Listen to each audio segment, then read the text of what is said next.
Hi folks, so today's little adventure, I'm going to St Margaret's Church in Worthing. So this is the book I'm using.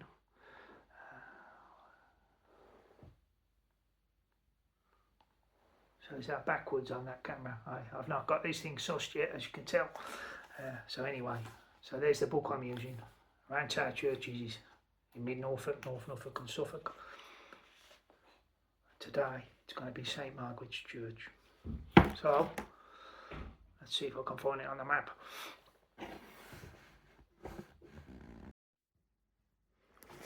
So there's the book that I'm using. Hopefully that's the right way up, so you can see what it is.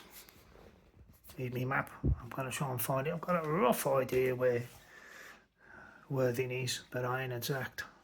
So just hold fire while I get this baby open. Right.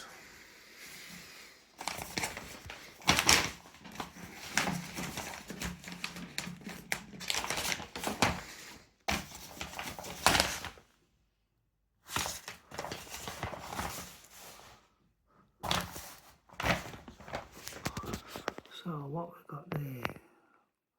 So there's Fakenham.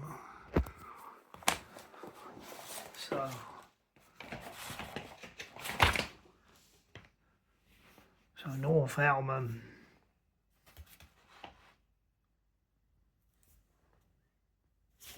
is there,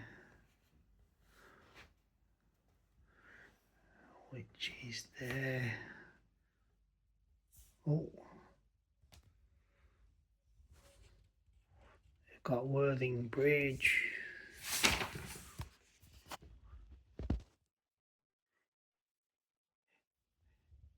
Remains of Anglo-Saxon.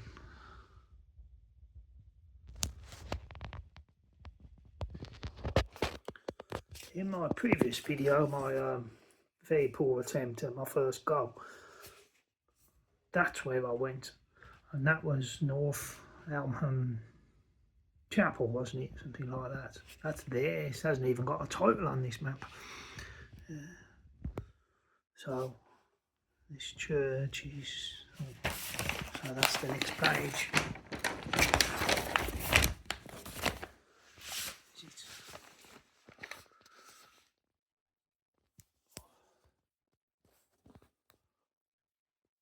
Worthing. Oh, there's a church. It hasn't even got a name.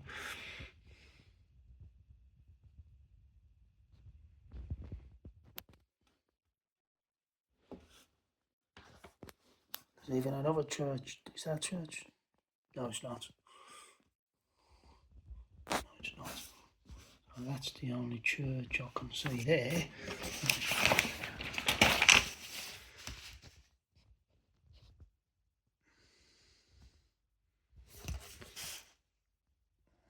No, that's not that one. That's the cathedral.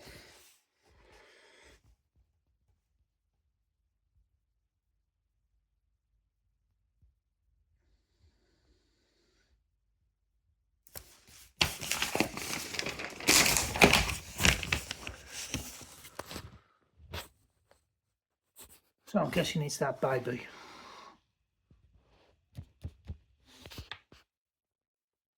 That's where I'm headed. See you there. Okay folks, we've just got here. St Margaret's Church in Worthing. Let's see what this beauty's got in store. Okay. That's a little wee church. Oh, there's also Commonwealth War graves here. So,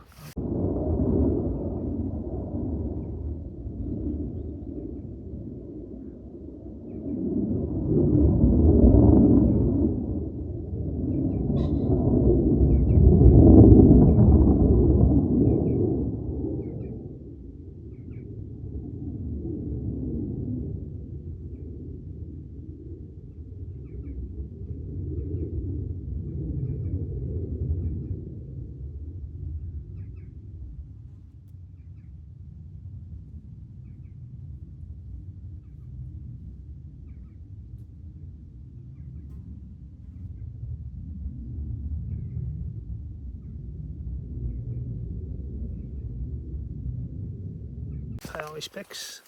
Let's go in and have a look.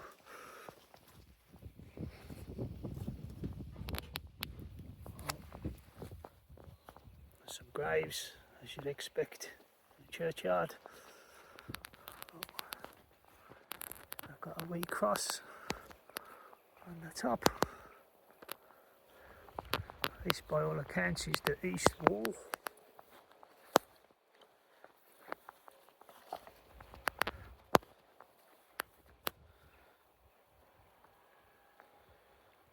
The church now consists of a nave, a tower, which is round the other side, I believe, and a porch.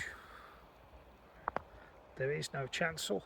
This was demolished in the early 19th century, but there are still remains of the chancel footings, which show it was a little smaller in width than the nave. If you look, I'm no expert in brick, you can see the difference in stones there. I'm guessing that's what they're talking about.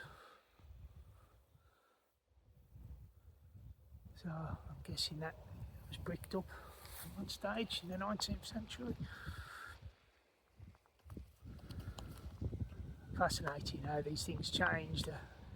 Exist as one thing, then something changes, who knows, decides, let's knock that down. We've had enough of that. Right.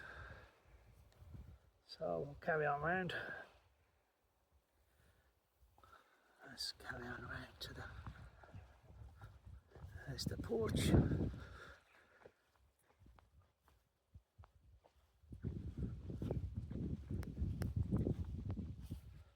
Let's scoot round to the tower. Look at that. Let's go walk around here, get a better view of it. That is a small tower, look at that. That's really small. This is one of the churches where there is an argument as to which came first, the tower or the nave. The tower, which is now one of the shortest of all round towers, well, there we go, being only 25 foot tall. It's very old, and the lower 2/3 are believed to be Saxon, possibly 10th or 11th century. Fascinating. The tower was reduced to its present size in the 18th century. Some historians believe that the church itself may be earlier, possibly late 9th or early 10th century. The tower is flint built with a small amount of early brick at belfry level. Just about to see that. There are 3 belfry windows or bell openings. These are brick and timber.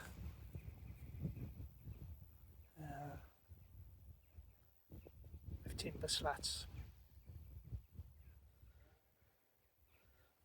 Let's scoot round to the outside.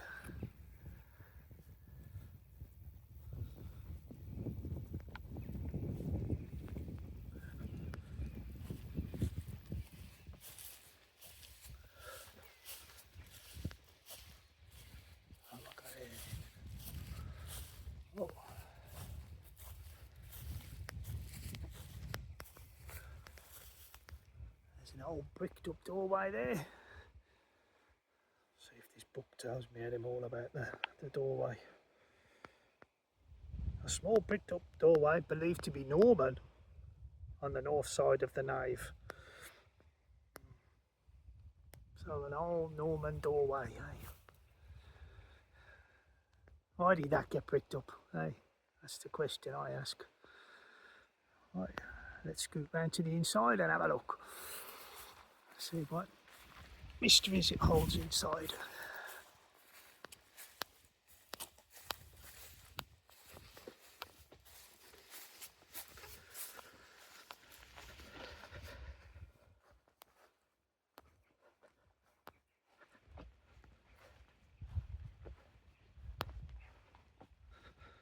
There's a porch. Some old door hinges there. Look at the brickwork there. Some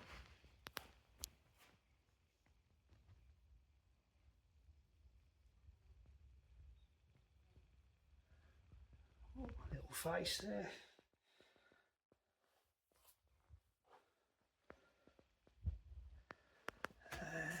Amazing. Right, let's go inside.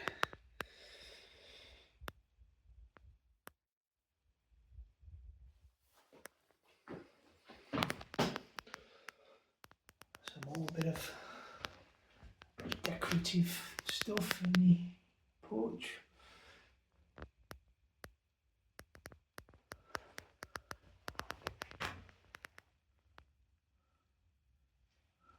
That's cat. So this is a scratch dial. This was a form of sundial to give the times of service before the porch was added. Two other possible sun scratch dials show more faintly on this doorway. I can't see them, but is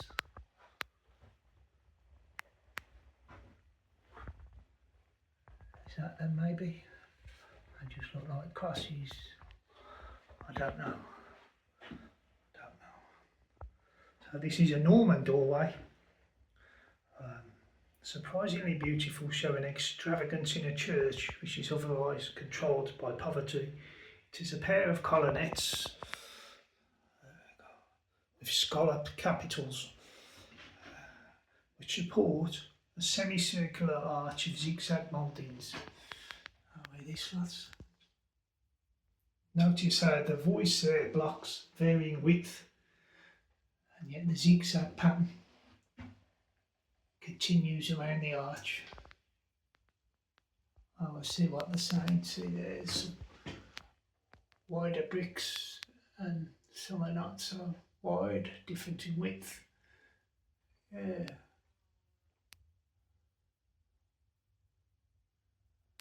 Huh. Amazing. I'd never know that if it wasn't written down. I just wouldn't notice it. Right.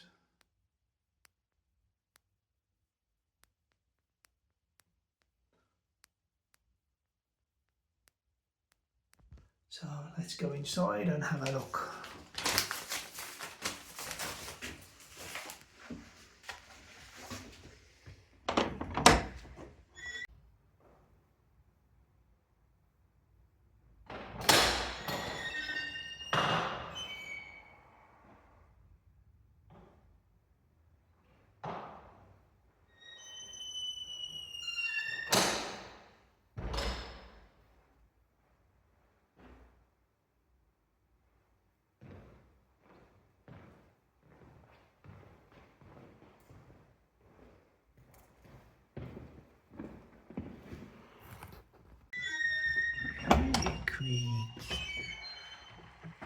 Smells musty.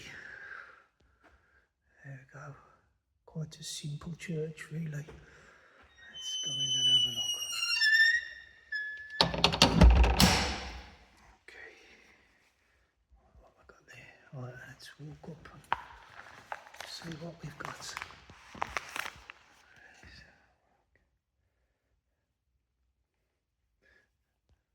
Okay, inside the church we've got the nave, which also houses the sanctuary following the demolition of the chancel. It's fairly simple, with 3 perpendicular windows on both the south and the north sides.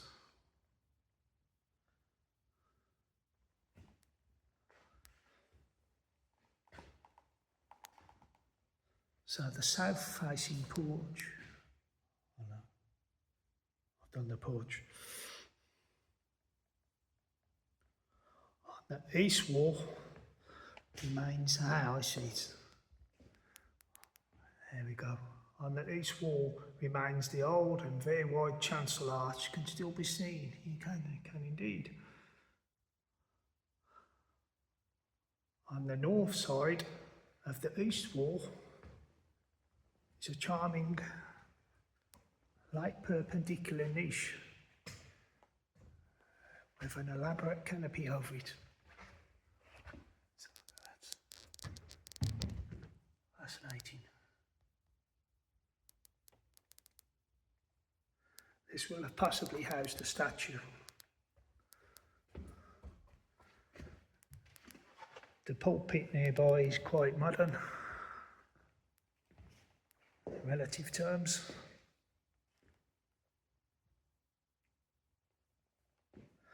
On the south side of the nave is a marble memorial. That'll be this thing. In memory of Edwin George Neal. It was erected in 1901 following his death by dysentery during the Boer War. The Boer War. In September 1900.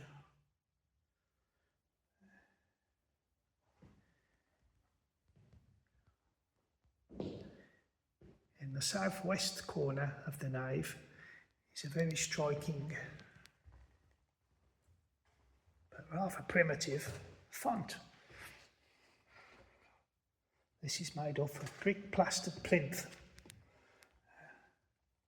supporting the base of a Norman or Early English font with circular corner shafts.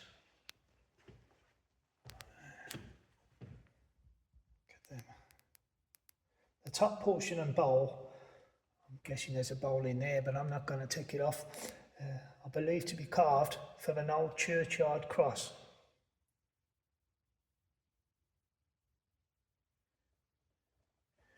Nearby to the east of the doorway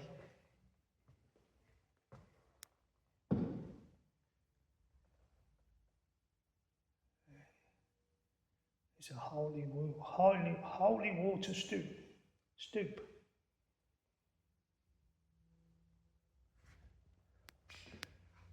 The tower arch on the west wall, which is this thing,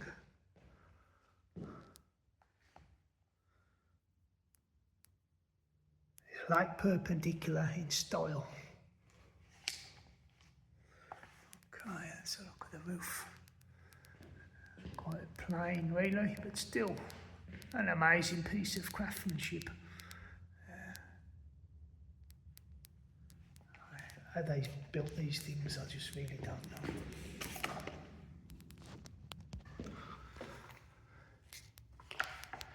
So there we have it. What's this inscription?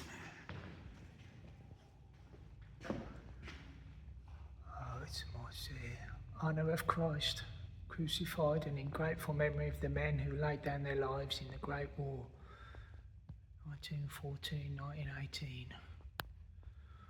And it lists the names of the fallen. Rest in peace, guys. So,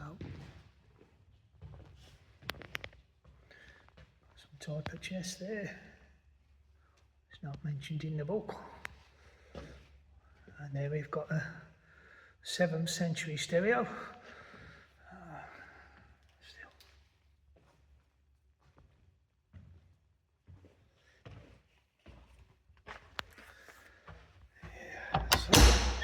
One out. Creek. There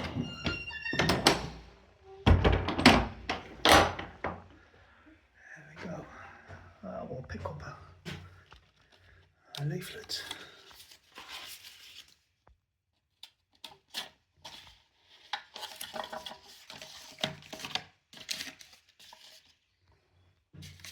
I'll have a read about them and then maybe fill in some more details on the video later. So here we go. Some more graves. That cross, is that the war graves cross? Or is that the piece? That might just be the piece inside.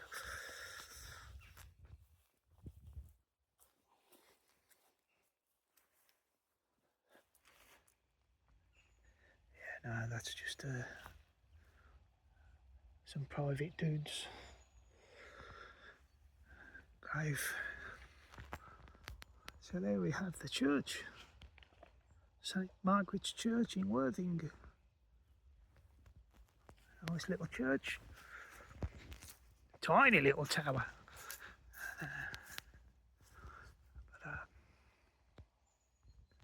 I'll just give it a quick walk all the way around again. And then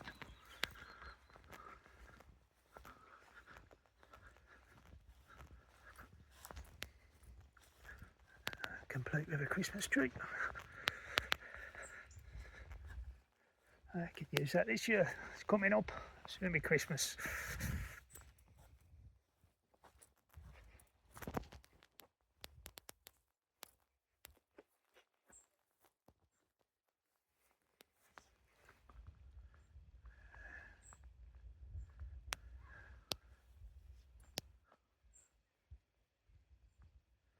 There must have been places of such peace, I think, back in the day. Got to pay your respects.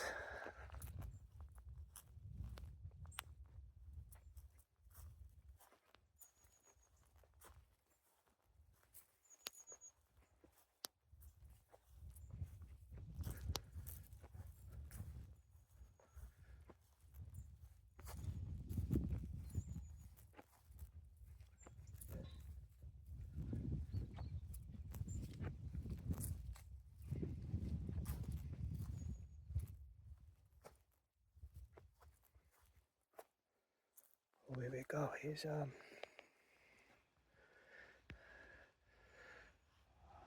one of the war graves.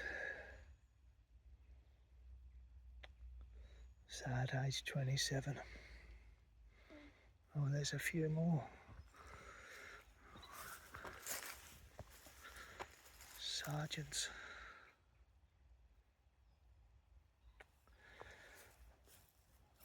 Such a waste.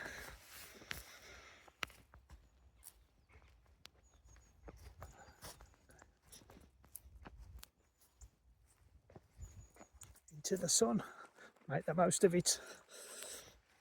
It won't be out for long. Winter's coming. Winter's coming, Jon Snow. Right.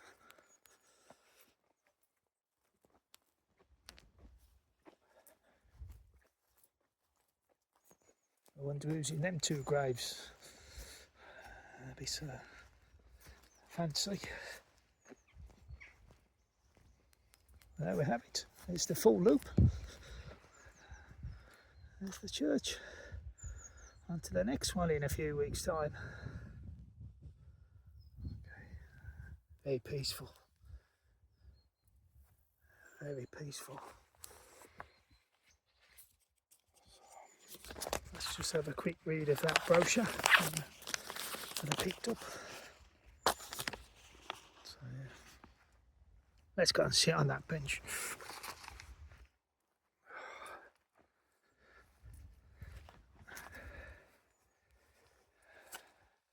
Cheers, Gerald. Sit on that bench. Right, what does he say? The church. Here we go. Here's the brochure I picked up. The Church of St Margaret's, Worthing. The village has moved over the centuries towards the northeast, leaving the church in peaceful solitude. Again, that just amazes me how these the whole villages and seem to move position, and these churches just get left in isolation. It's just crazy to me. Anyway, the population is about 75. Wow! And the acreage of Worthing is only 817 acres. The old Roman road crossed the River Wensum by a wooden bridge near here, where a bronze helmet of Roman origin was found. So the round tower dates from the Middle Saxon period. There's between 900 and 1000. It is flat-sided towards the nave, which means that the church is even older and had the tower added to it. The tower is the shortest of all surviving round towers. I might be repeating myself a bit here. This tower is the shortest of all the surviving round towers, but this is because the balustrade has been lost.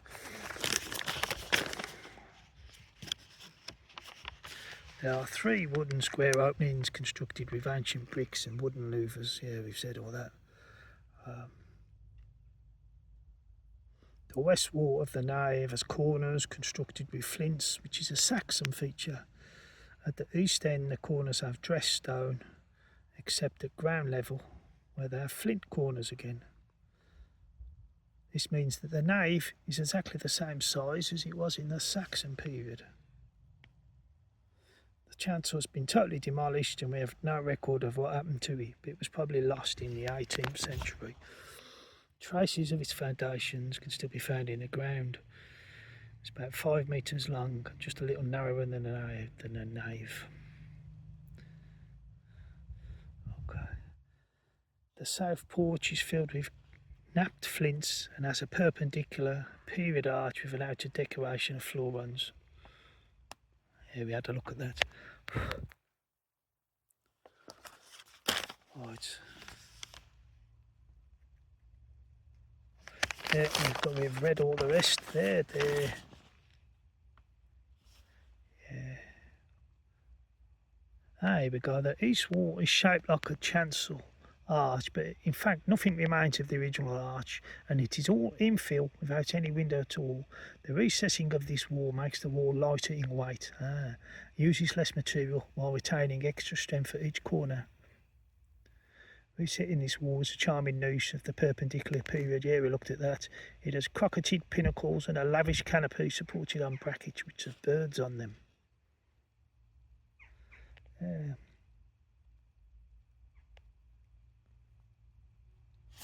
Well, there we go. It's kind of going over the stuff I just read from the book.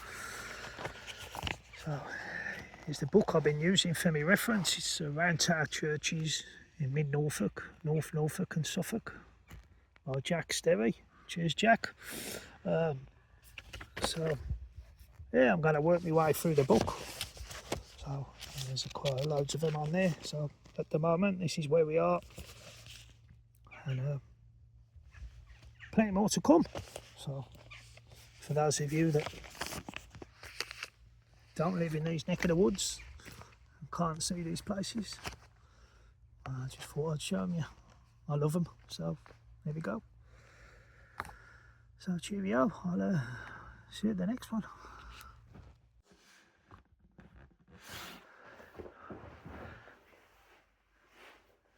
Well, I'm now back home. That was it's a little bit darker. I had to put the light on. That was St Margaret's Church. Nice little round tower church that was. So small, not a lot to it, but that's a good little first round tower church. Yeah, so as you can tell, I'm not very good at this video larking. So any hints, tips, whatever, criticism, constructive criticism, pointers. So obviously, as I go down the road, if I find doing all right, I'll see about get I don't know, microphone, because I just find holding the phone and talking into the mic, it's not very good, but hey ho, it's all a massive learning curve for me. So yeah, I'll await the next one. I don't know when I get a chance to do it. Hopefully next week. But I don't know where I'll be going. But I want to try and find a ruin somewhere. But rather than I might alternate it between a ruin and a round tower church. So see how I get on. Yeah, I've enjoyed it. It was good. Lovely little church. Cheerio.